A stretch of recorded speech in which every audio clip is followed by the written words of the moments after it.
So I'm very proud to be here to kind of be a visual representation of a movie that's not a part of the AMPTP. Adam Driver stars in Ferrari. It's the first film in 8 years to be directed by Michael Mann. It had its world premiere at the Venice Film Festival this week, where Adam answered questions on the current SAG strikes.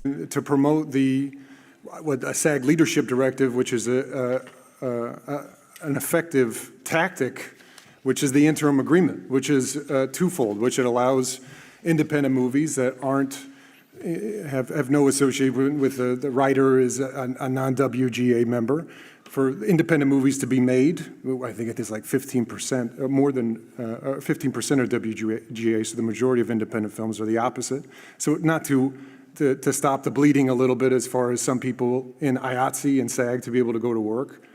But the other objective is to obviously say, why is it that a distribution company, a smaller distribution company, like Neon and STX International, can meet the dream demands of what SAG is asking for? And this is pre-negotiation, the dream version of SAG's wish list, but a big company like Netflix and Amazon can't. And every time people from SAG go and support a movie that has agreed to these terms, the interim agreement, it just makes it more obvious that these people are willing to support the people that they collaborate with, and the others are not. So when this opportunity came up, it seemed like understanding the interim agreement, it's a no-brainer for all of these reasons why you want to support your union, and I'm here because of that, to support stand in solidarity with them by showing up and just further proving the point that it really is about the people that you make it with.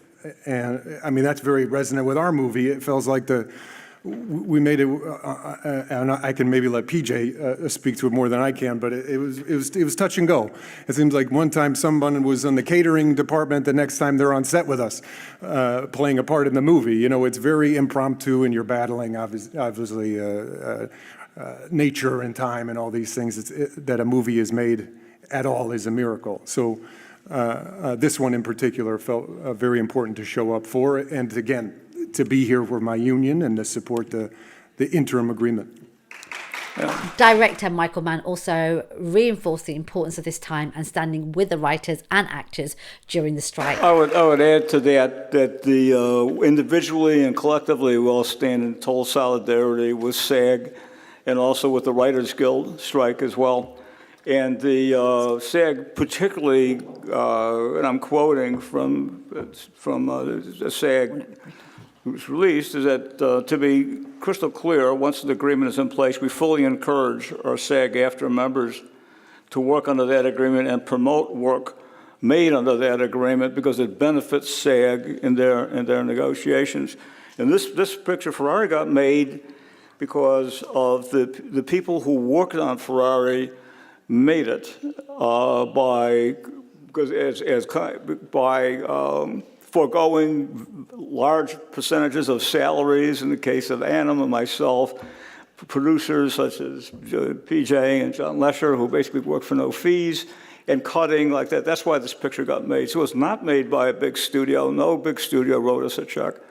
And that's why we're here standing in solidarity with both unions. I'm Max, and this is Flip Your Wig. I hope you lot are all really good. I've got more from the Venice Film Festival. We've got so much more from Adam, also Patrick Dempsey and Michael Mann. Just a quick reminder, if you are new to the channel, welcome along. Make sure you subscribe and turn your notifications on so you don't miss a video. Right, before we hear more from the guys, let's take a look at this new movie, Ferrari.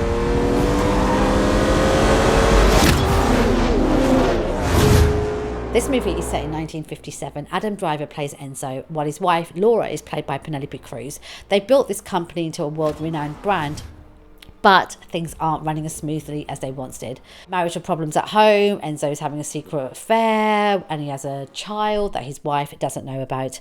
The company isn't doing well either, with rivals Maserati and Jaguar beating Ferrari in races. To stay in business, Ferrari needs to sell more cars to consumers, but they also need to win. So he's got a lot on his plate. Wouldn't let me drive the cars for insurance reasons. As I said before, you know, making a movie is a miracle, and they don't want me touching the thing that's the most expensive part on the...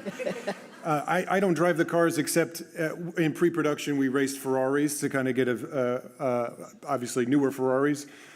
can't afford the other ones. And then at the beginning, I'm not driving that one. It's on a dolly. Again, they don't trust me with small pieces of equipment. Big pieces of equipment like sandwiches. They'll let me handle. But Patrick can more speak to that. Yeah, it was quite terrifying, actually, driving a modern car. You have a roll cage. There was no cage in this car. It was a Caterham chassis. And the same family built all the bodies, traditionally. So as we were doing the racing sequences, certainly the beginning part of the Mille Miglia at night was really quite exhilarating because we kept going faster, faster, faster, and visibility was terrible. And I was like, well, what am I doing here? There's no roll cage. This is really frightening. And then it gives you a much better perspective of what the drivers in that particular era were going through and the risks that they were putting themselves and their fellow competitors at it, racing that closely. But it was exhilarating. It was really quite exciting. And there was one particular kink in this section of road that we were running, couldn't quite see. And to be driving with the stunt drivers and the other racers in this was really exhilarating and fun. And you felt like you stepped back in time, which was quite remarkable. Also, the sense of how dangerous they were to what Patrick is talking about, that seatbelts, it wasn't an act of negligence. It just wasn't a part of the culture at the time in a way where,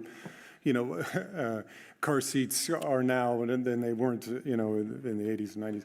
It's just, almost the goal was to be thrown from the car as a safer way of a crash than staying with it is, again, a time capsule. His story is so profoundly human, and when you encounter a character as dynamic as he is, as operatic as he is, the more specifically you get into the man, the more deeper the dive, the more universal it becomes.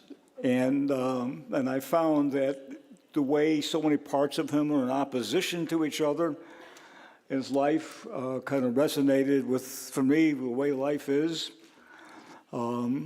So either it's melodramatic and profound, or I am in fact as oppositional as he is. I don't know, but it was those are the reasons why.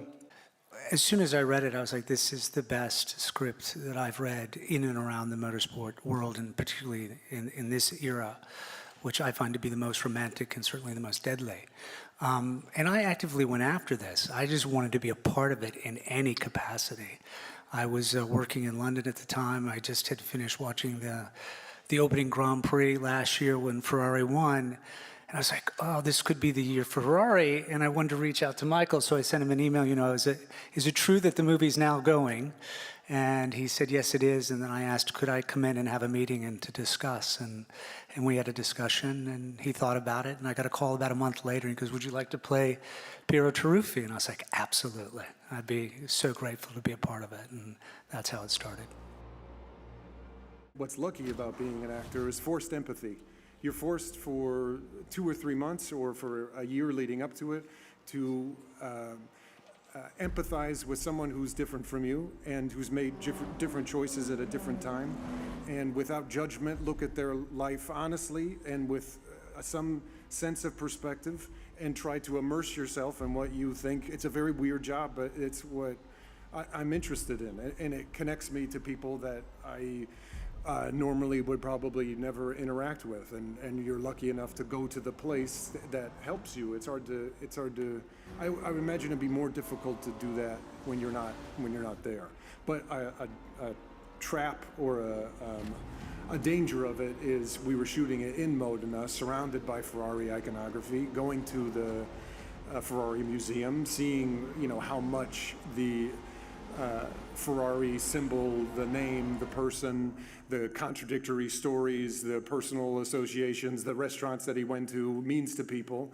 So there's an added responsibility to not fuck it up, to take it seriously, but not get so distracted by playing someone else's version of that person. At a certain point, this is the version that we're telling in our story. This is our script. If someone wants to write a different script about a different time in his life, that's them, but we're focusing on this version, so owning it. It's similar with playing anybody real. We feel like you take the pieces of them that open your imagination, and then the minute that starts getting in your way or stopping an impulse, you have to cut it out, you know. So, but there for sure, to answer your question shortly, it is an added responsibility because it's not your culture. So it seems like you have to know more. You have to really immerse yourself in the place is a massive part of it. Ferrari is out in UK cinemas on December the 25th.